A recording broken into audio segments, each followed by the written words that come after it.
pemerintah secara resmi mulai menerapkan kebijakan rapel kenaikan gaji bagi pensiunan dan ASN sebagai bagian dari program prioritas nasional di bawah pemerintahan Presiden Prabowo. Kebijakan ini bukan lagi sekedar wacana atau rencana, tetapi sudah masuk dalam arah pelaksanaan yang sedang berjalan, dan inilah yang menjadi perhatian utama jutaan pensiunan serta aparatur negara di seluruh Indonesia saat ini. Rapel yang dimaksud adalah kekurangan pembayaran gaji akibat penyesuaian kenaikan yang tidak langsung diterima sejak awal tahun selama ini. Banyak pensiunan dan ASN yang bertanya-tanya, apakah selisih tersebut akan dibayarkan atau tidak? Kini pemerintah menegaskan bahwa rapel menjadi bagian dari skema penataan kesejahteraan untuk memastikan hak-hak aparatur negara dan pensiunan tidak tertinggal di tengah kenaikan kebutuhan hidup. Kebijakan ini tidak berdiri sendiri. Rapel kenaikan gaji dikaitkan langsung dengan program prioritas pemerintahan Prabowo yang menempatkan stabilitas ekonomi rumah tangga, ASN dan pensiunan sebagai salah satu fondasi utama. Artinya, pemerintah tidak hanya fokus pada pembangunan besar, tetapi juga pada daya beli dan ketenangan finansial mereka yang telah mengabdi kepada negara selama puluhan tahun, namun di lapangan, informasi yang beredar seringkali tidak utuh. Ada yang menyebut rapel langsung cair. Sekaligus ada pula yang mengatakan, hanya kelompok tertentu yang menerima, bahkan tidak sedikit, kabarnya yang menyebutkan angka-angka tertentu. Tanpa dasar yang jelas, inilah yang membuat banyak pensiunan dan ASN merasa bingung, ragu, bahkan khawatir harapan kembali tidak sesuai kenyataan. Fakta yang perlu dipahami adalah bahwa pelaksanaan rapel dan kenaikan gaji ini mengikuti mekanisme resmi, mulai dari penyesuaian anggaran, verifikasi data penerima hingga skema penyaluran yang disesuaikan dengan kemampuan fiskal negara. Pemerintah menekankan bahwa proses ini dilakukan bertahap dan terukur agar tidak menimbulkan masalah di kemudian hari.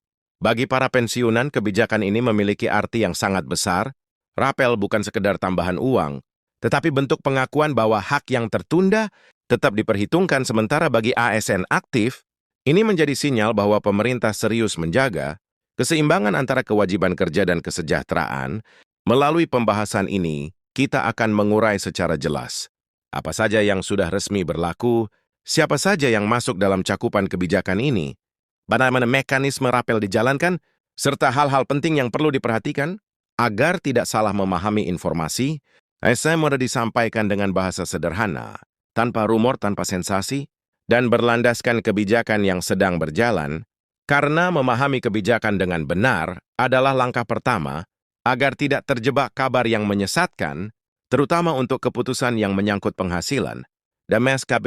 Setelah memahami bahwa kebijakan rapel, kenaikan gaji ini telah masuk dalam jalur resmi, pemerintah hal berikutnya yang perlu dipahami secara tenang adalah bagaimana kebijakan ini bisa sampai ke tahap diterapkan. Banyak orang mengira bahwa setiap keputusan soal gaji bisa langsung dieksekusi begitu saja, padahal dalam praktiknya ada proses panjang yang harus dilewati. Pemerintah harus menyesuaikan antara janji politik, kondisi keuangan negara, serta kebutuhan nyata di lapangan.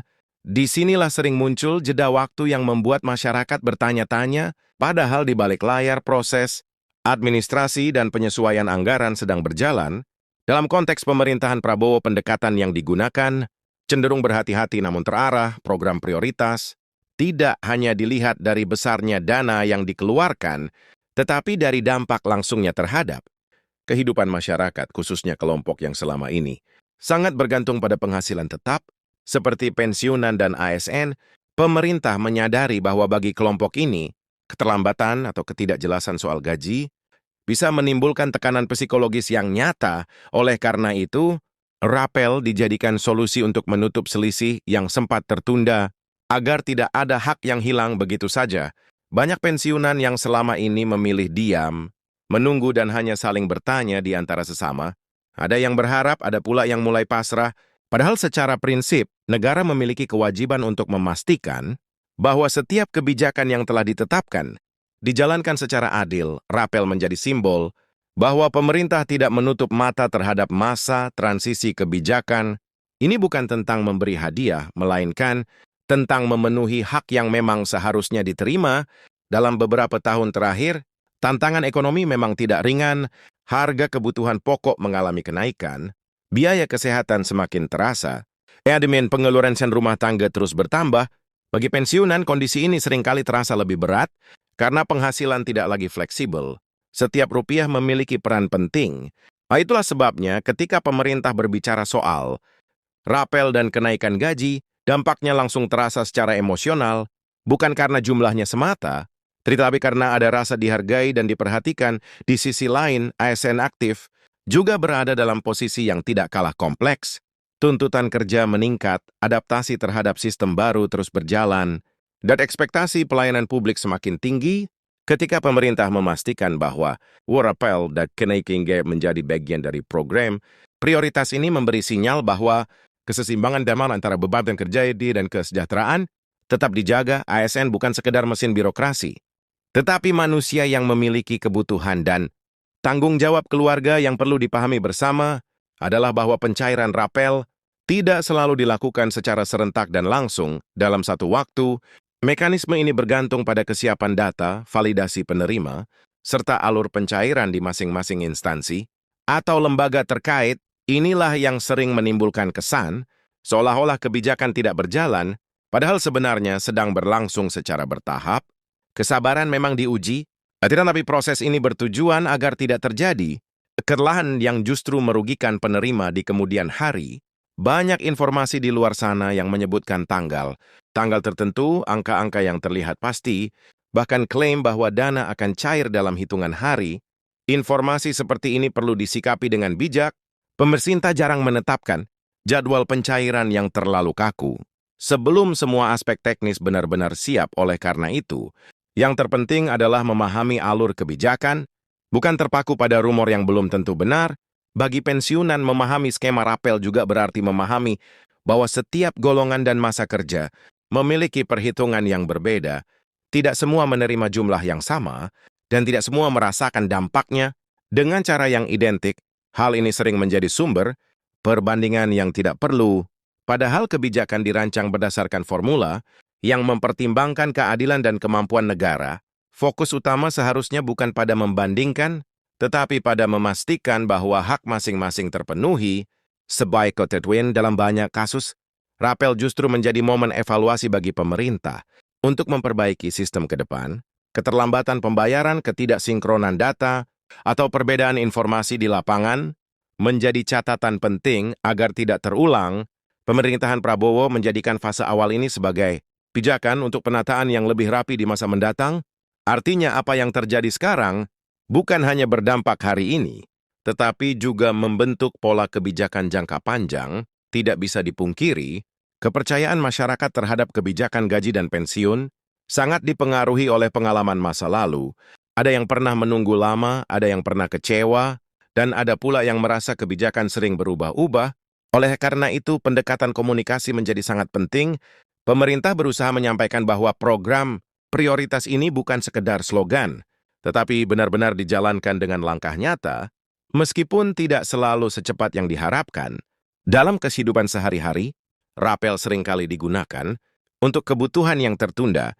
Ada yang memanfaatkannya untuk biaya kesehatan, ada yang untuk melunasi kewajiban, dan ada pula yang sekedar ingin sedikit bernafas lega. Pemerintah sadar realitas ini, dan itulah sebabnya kebijakan ini diarahkan agar tepat. Sasaran bukan untuk konsumsi sesaat, tetapi untuk memberikan ruang stabilitas finansial. Sekecil apapun itu, menariknya pembahasan soal rapel juga membuka kembali diskusi tentang peran negara terhadap para pensiunan. Setelah puluhan tahun mengabdi, banyak yang berharap masa pensiun bisa dijalani dengan tenang, tanpa rasa khawatir berlebihan. Kebijakan rapel dan kenaikan gaji menjadi bagian dari upaya menciptakan rasa aman tersebut. Ini bukan soal memanjakan, tetapi soal peningkatan jangkauan kiru. Bagi ASN yang masih aktif, kebijakan ini sering dilihat sebagai gambaran masa depan. Apa yang diterima, pensiunan hari ini menjadi cerminan bagaimana negara akan memperlakukan mereka nanti. Dengan demikian, konsistensi kebijakan menjadi sangat penting. Pemerintah Prabowo tampaknya menyadari hal ini, sehingga mencoba menjaga kesinambungan antara kebijakan untuk ASN, aktif, dan pensiunan. Tentu saja, tidak semua orang langsung merasakan dampaknya. Secara instan ada proses administrasi, ada tahapan penyesuaian, dan ada kondisi daerah yang berbeda-beda. Namun memahami bahwa kebijakan ini bergerak maju memberikan ketenangan tersendiri, setidaknya ada kepastian arah, bukan ketidakjelasan total seperti yang sering dikhawatirkan dalam situasi seperti ini. Peran masyarakat juga penting, tetap mengikuti informasi resmi. Tidak mudah terprovokasi oleh kabar yang belum jelas.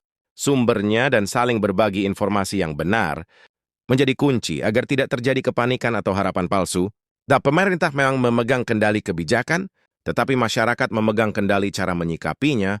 Jika kita melihat lebih luas, kebijakan, rapel, dan kenaikan gaji ini juga berkaitan dengan stabilitas ekonomi nasional. Daya beli pensiunan dan ASN memiliki kontribusi nyata terhadap perputaran ekonomi lokal. Ketika penghasilan lebih terjamin, konsumsi lebih stabil, dan ini berdampak pada sektor-sektor lain. Artinya kebijakan ini tidak berdiri sendiri, tetapi terhubung dengan gambaran ekonomi yang lebih besar dalam perjalanan ke depan. Tentu akan ada evaluasi dan penyesuaian. Tidak ada kebijakan yang langsung sempurna sejak awal, namun yang terpenting adalah adanya kemauan untuk memperbaiki dan menyesuaikan. Pemerintahan Prabowo tampaknya menempatkan rapel dan kenaikan gaji ini sebagai bagian dari fondasi, awal bukan akhir dari perjuangan kesejahteraan. Bagi para pensiunan, masa ini mungkin terasa penuh penantian, namun memahami bahwa kebijakan telah bergerak, memberikan alasan untuk tetap optimis, bukan optimisme kosong, tetapi optimisme yang didasarkan pada langkah nyata yang sedang dijalankan. Sementara bagi ASN aktif, ini menjadi pengingat bahwa pengabdian tetap diperhitungkan dan negara tidak sepenuhnya lupa pada mereka yang menopang jalannya pemerintahan. Pada akhirnya kebijakan rapel, kenaikan gaji ini bukan hanya soal angka di slip pembayaran, ini tentang rasa keadilan pengakuan dan keberlanjutan. Ini tentang memastikan bahwa setiap fase kehidupan, baik saat masih aktif bekerja maupun setelah pensiun, tetap mendapatkan perhatian yang layak, dan selama proses ini terus berjalan, dengan keterbukaan dan komitmen, harapan itu tidak berlebihan. Itulah mengapa penting untuk terus mengikuti, bersampaian dengan kiara dikit dan hati terbuka. Tidak semua akan berjalan sesuai keinginan pribadi, tetapi memahami arah besar kebijakan, membantu kita menempatkan harapan secara realistis. Pemerintah memiliki tanggung jawab besar, dan masyarakat memiliki hak untuk tahu serta memahami. Di titik inilah dialog informasi yang benar dan kesabaran bertemu. Dengan memahami keseluruhan gambaran ini, kita tidak hanya menunggu hasil, tetapi juga mengerti prosesnya, dan seringkali pemahaman inilah yang membuat penantian terasa lebih ringan.